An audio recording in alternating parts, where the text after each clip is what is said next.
ديل امهاتك انت ذاته يا كلب يا عفن يا نتن انت. ديل امهاتك ذاته، ديل الظروف اللي خلتهم مش يشتغلوا الشغل ده.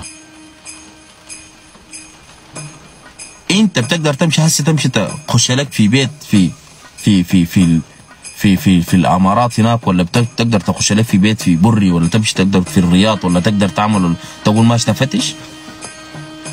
بتقدر تقول كلامك ده؟ ما بتقدر تمشي تسويه. ليه؟ لانه انت شايف دي لك اسيادك.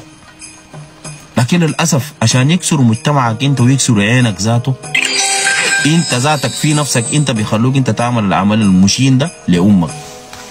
انت ذاتك انا قاعد حاملهم عشان ديل اولاد حالي، ديل اولاد حرام، ديل ما اولاد، ديل ما اولاد بشر يا زول، ديل ما اولاد ناس، ديل ما نافعين يا زول.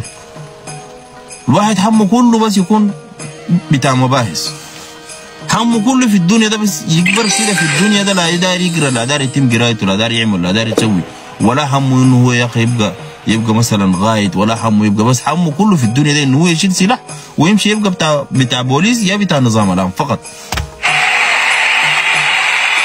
ولو سالته انت اتربيت كيف؟ يا يتربى بقروش شاي، يا يتربى بقروش بوليس، يا كمان يا يتربى بقروش بتاعت عرقي. الثلاثه ديل بس،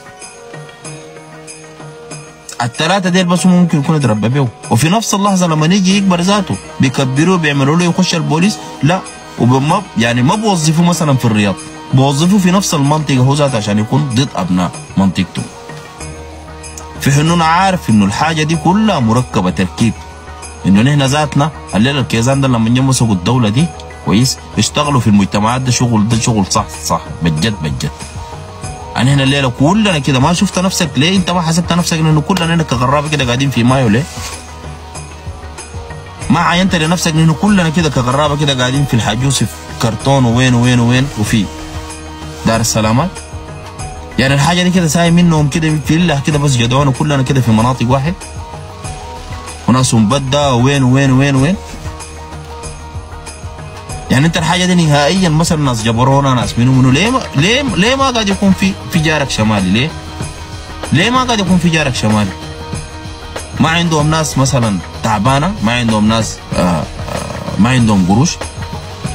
ما هو خلاص يعني هنا الليله هسه انا بجي بسكن مثلا انا اقول ساكن مانشستر، بمشي مانشستر ده مثلا بمشي برا ضواحي مانشستر، ما انا براي بكون مثلا بلاد، بيكون معي في خواجه، بكون في بلاد وبيدوني نفس البيت اللي بيدوا له هو، وبيدوا لغيري انا ذاته نفس البيت كويس. ولما تيجي داخل جوا مانشستر برضه بيوزعوا لك نفس البيت كويس، وبيوزع لغيرك برضه نفس البيت. لكن في السودان ما في كلام ده.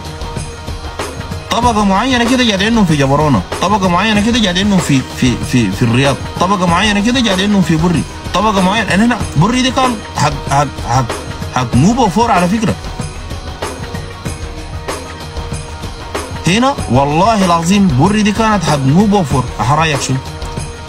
غشوهم ليك يا معلم، رحلوا جدودهم ديل برا هناك يا معلم. وطبعا يا زول كتبوا لهم على اساس انه يا اخي والله انتوا لازم تمرقوا من هنا وتمشوا تقعدوا مع اهاليكم وجماع اهاليكم هناك. لمهم كلهم خطوهم في حته واحده، كلهم لمهم كده خطوهم في حته واحده. وللاسف نفس الاولاد ذاته اللي بيتربوا في البيئه ذاك ذاته هو نفس الناس اللي بيجوا بيبقوا بوليس، ونفس الناس هم ذاتهم اللي بيجوا بيضربوا مجتمعاتهم. هم بتمشي السجن بتلقى شماليين قاعدين في السجن ضاربين شيكات بالمليارات، ضاربين شيكات بالمليارات. الواحد ممكن يكون ضرب السودان ده يعني ممكن 70 مليون دولار، ده حاجه كبيره ولا ما كبيره؟